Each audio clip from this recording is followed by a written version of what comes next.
What is up, you guys? In this video, I'm going to show you exactly how to make $5,000 a month selling cutting boards. Let's dive in.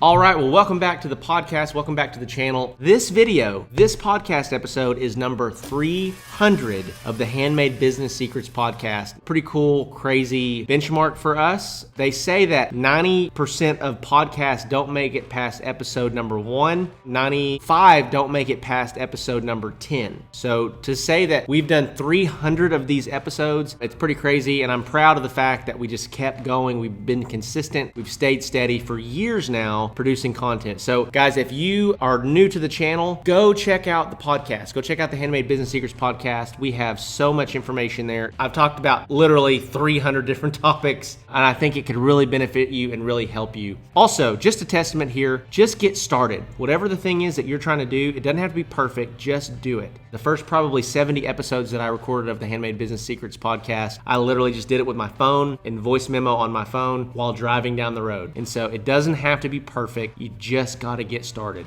Just do it!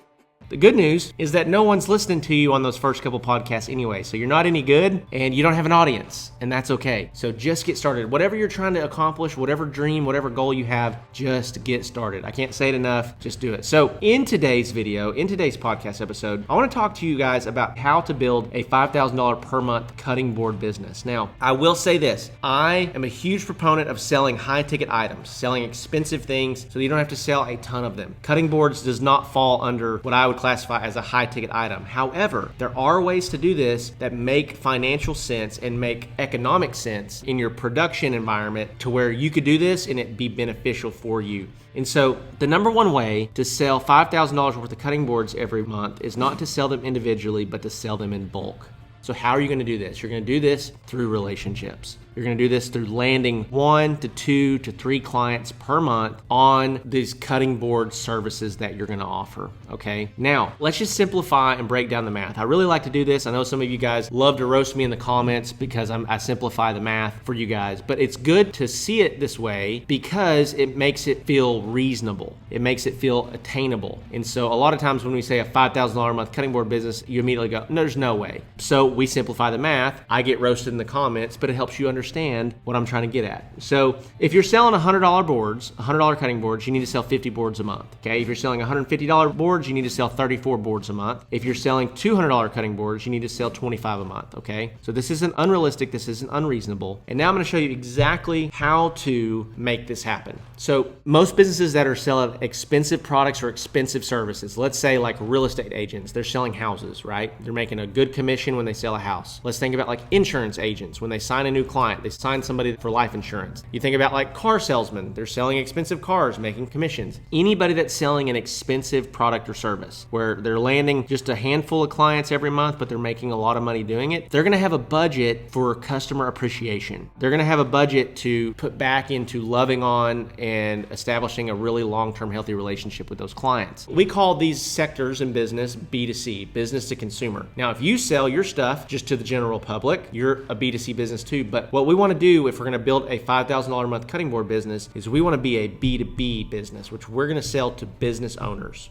Any business that is a B2C business, business to consumer, cars, houses, insurance policies, dentists, doctors, weight loss programs, businesses that sell expensive things or services, they need to have some type of customer appreciation portion to their business. Now, how do you actually do this? Is you're going to try to accomplish and establish relationships with these business owners. What is the best way to do this? What have I found to be the best way to do this? Generally, if you will actually approach this like you're intrigued by their story and you're a young entrepreneur and you're trying to learn from the best that there are, this is going to be the best path to take. A lot of times what happens is people become successful through whatever it is that they do, and nobody ever asks them about how they did it. And they would love to help other people become successful. They'd love to share their story. They'd love to talk to you. And most people never do. They like, oh yeah, they got lucky. They made a bunch of money. That's how most people think when they see somebody that's wealthy or see somebody that's done well financially. They got lucky. But for those of us that have gotten there, you know that's not the case.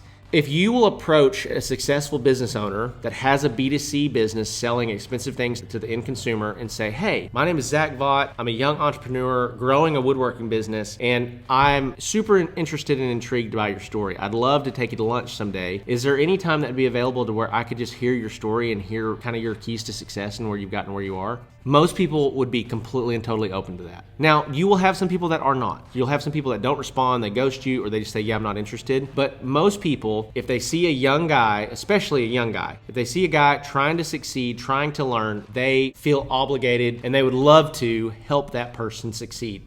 Now, caveat here and disclaimer, you're wanting to establish a relationship in this meeting and you're wanting to pitch your services, but that cannot be the only thing you're trying to accomplish in this meeting. If you go into this meeting or this lunch or whatever it is, and all you're thinking about the whole time they're talking is about when you get your opportunity to pitch your thing, they're gonna sense that and it's not gonna be good, okay? So there's a book written by Dale Carnegie, it's one of the oldest books out there, and it's called How to Win Friends and Influence People, and you do it by being genuinely interested in them, by asking good questions, by being intrigued by their story. And if you will let people talk about themselves, you will never be accused of being a bad conversationalist. So let these successful people download some principles into you that's going to help you. This is the other thing about this, is that you're not just trying to make $5,000 a month selling cutting boards, but you're trying to learn from successful people that have gone before you. And this is where most guys go wrong. They think, I've got it figured out. I'll just watch Zach's YouTube videos and I'll figure all this out. No, find guys in your local area that are successful, learn from them, take them out for lunch, then be genuinely interested in what they have to say. Now, as that conversation is ending, they're going to ask you, like, what are you doing? What are you focusing on right now? And you can immediately roll into, well, one of the things that we're really doubling down on is that we're helping businesses with customer appreciation. And then you can say, what all do you guys do for customer appreciation? And they may say, oh, we do this, and we do this, and we do this, and we do this, and we do this. And there may not be a good opportunity to even pitch your cutting boards. But if they say, you know what, that's an area that we honestly could improve upon, then he's probably going to say, well, what exactly do you do? And you could say, well, we do custom engraved cutting boards for business owners like you guys. We sell them in bulk. Then every time that you sell a client, you have a cutting board that has your logo engraved in it,